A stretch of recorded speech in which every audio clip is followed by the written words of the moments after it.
Exiliado desde los 17 años, Reza Pahlavi, hijo mayor del antiguo Sha de Irán, ha unido fuerzas con jóvenes activistas dentro y fuera del país para derrocar a la República Islámica.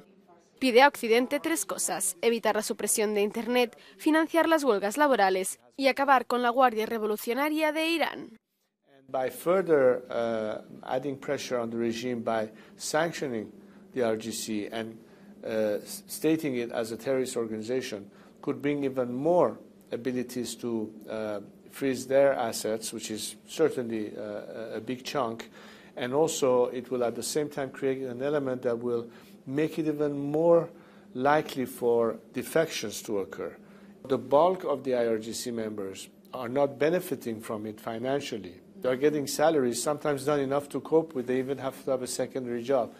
How long can they sustain themselves in that package? If they think that the time has come for them to reconsider how long they want to stick with this regime, as opposed to join with the people. So assuming that the Islamic Republic falls, what would be the role that you would run for? Do you see yourself as the new Shah of Iran, as your father used to be?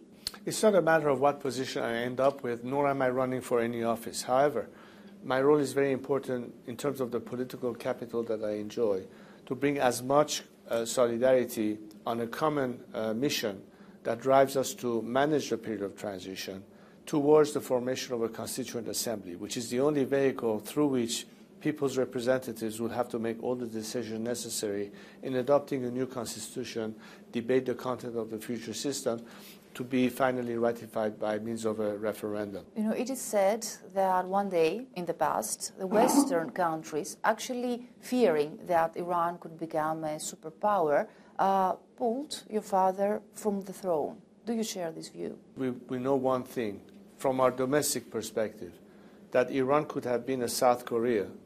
Instead, it became a North Korea. In other words, we went backwards rather than forward.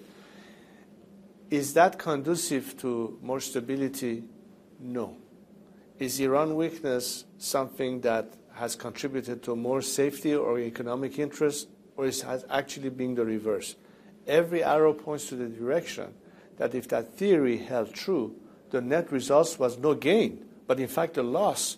Does that also mean that the West should worry for the growing military cooperation between Iran and Russia right now?